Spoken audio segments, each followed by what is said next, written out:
Cryptocurrency was created with a simple idea: money that governments couldn't touch, banks couldn't block, and no single power could take away from the owner. Recently, however, that core promise has been seriously challenged by two big events that most people haven't realized are connected. First, Tether, the company behind the world's largest stablecoin, just made the largest single freeze in its history.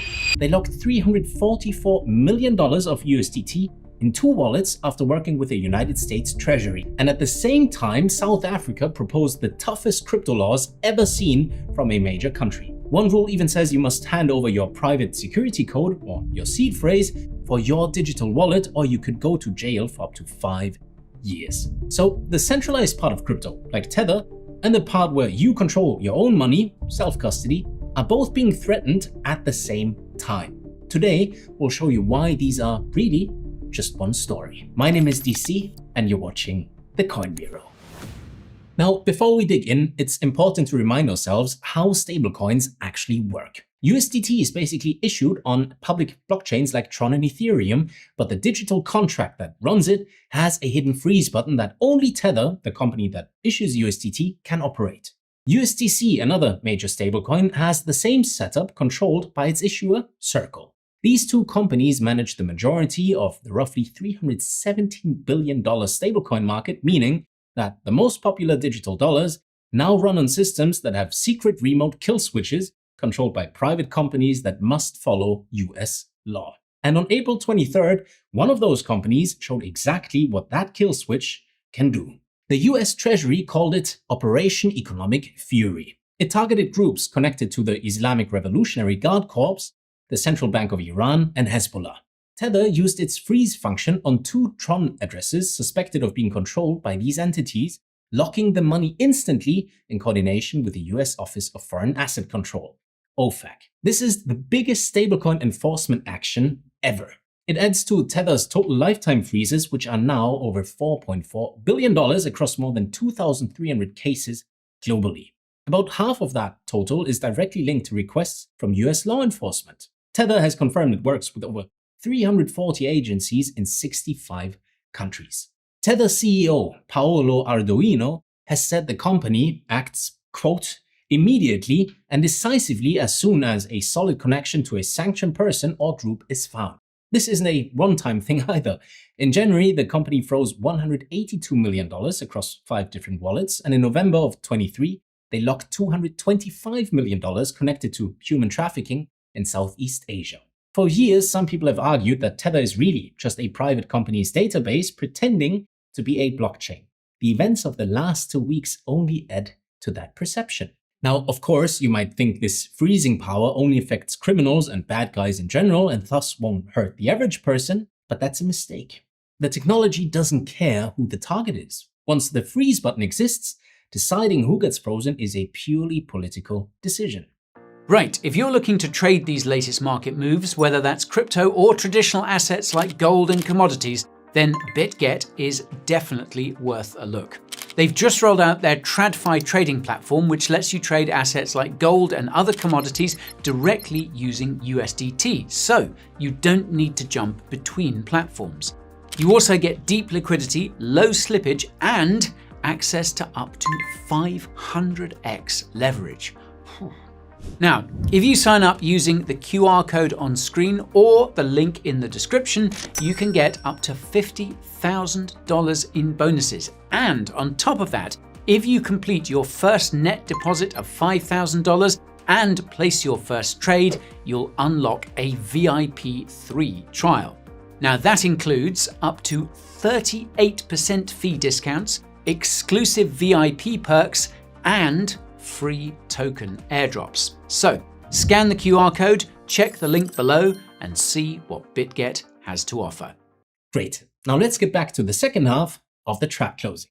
While Tether was showing what it could do to centralized crypto, the South African Reserve Bank, SARB, was releasing a legal plan for what could be done to the self-custody side. On April 17th, SARB published its draft capital flow management regulations, and this plan reclassifies crypto as capital, putting it under the same old laws that control gold and foreign currency in South Africa. You see, this all started because a 2025 court ruling found that crypto assets didn't fit into the old currency control definitions, which created a loophole the government is now trying to close with this new draft law. The proposed rules are very broad.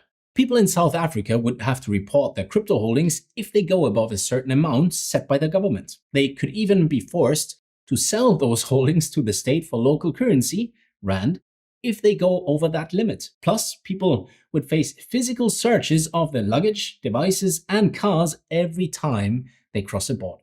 Breaking these rules could lead to fines of up to 1 million rand, that's $60,500, and jail time of up to 5 years. The public can comment on these proposed laws through May and into June of this year. But the most important rule is hidden inside Regulation 25, Section 5.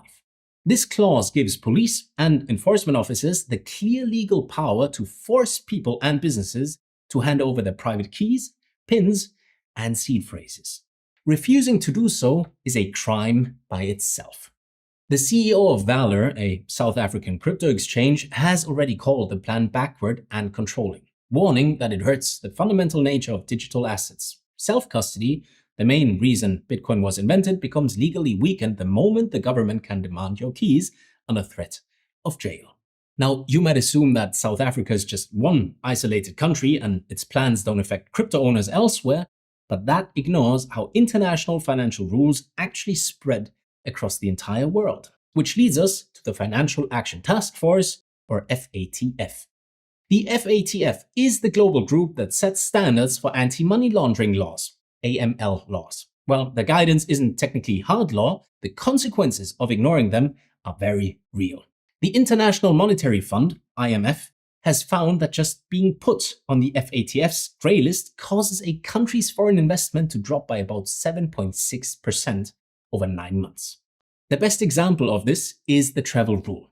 This started as a recommendation in 2019 and is now enforced as a binding law in the United Kingdom since 2023, the European Union since the end of 2024, and in Brazil, Australia, Singapore, Japan, and the United States. About 99 out of the 117 countries monitored by FATF have either passed or are currently passing travel rule legislation. South Africa isn't acting alone. It's following FATF pressure in its most extreme form yet. After being grey-listed in 2023, the country worked to fix things and got off the grey list in October 2025. The draft regulations released this month are the second step in a cycle that other countries facing their own FATF reviews will study closely. Kenya's draft rules for virtual asset service providers already took similar to South Africa's, and Ghana, Rwanda, Tanzania, and Uganda are all developing similar rules due to the same FATF pressure. Which brings us to the main point the crypto world has tried to ignore for nearly 10 years. For a decade, the common belief was that stablecoins solved the problem of trusting banks, and self-custody solved the problem of governments censoring your money. The events of the last 2 weeks prove that both of these main defenses are being weakened at the same time. Centralized stablecoins are now openly enforcing US sanctions on a massive scale. The single freeze in April was far more money than most listed crypto companies make in an entire year. Self-custody is meanwhile being made illegal through the capital control framework that South Africa just put forward for the rest of the world to copy. So the escape routes that the crypto industry has built over 10 years are being pressured simultaneously. In the end, the blockchain did not bypass the government. The government caught up, learned how the technology works, and is now writing laws that bring both parts of the system under its control. The honest takeaways for crypto owners watching this are quite specific.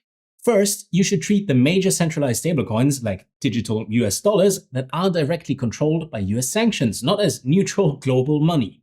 Any wallet holding these can be frozen within minutes if the US Treasury gives the order.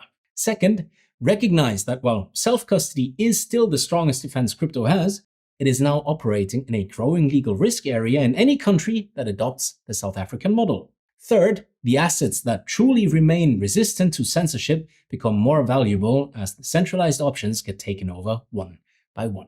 This group includes Bitcoin, held safely in cold storage outside risky countries, and privacy coins like Monero.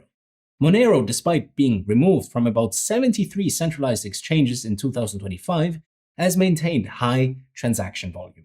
Fourth, the legal actions against the developers of Tornado Cash and Samurai Wallet in 2025 have severely limited the legal options for privacy tools that don't rely on a middleman. This means the real-world cost of operating outside the government surveillance is rising quickly. So the next 12 months will show if South Africa's framework is adopted fully, softened after public feedback, or copied exactly by other countries facing FATF review pressure. Either way though, the idea that crypto is fundamentally beyond the reach of the government is no longer a serious basis for investing. The infrastructure for government capital controls has officially moved onto the blockchain itself. So the big question this moment forces us to ask is this: will the part of the crypto ecosystem that truly resists censorship, Bitcoin held by the owner, privacy coins, etc., become more valuable as the centralized options are taken over by the state? Or will the South African plan spread so fast across all FATF following countries that even self-custody stops being a meaningful way to escape? Please let me know what you think in the comments below. And if you want to understand exactly how Circle and Tether are being turned into the control points for the whole crypto industry under the new Genius Act stablecoin framework, you should definitely watch our deep dive video on that topic right over here. Thank you all so much for watching, and I'll see you again very soon. This is DC signing off.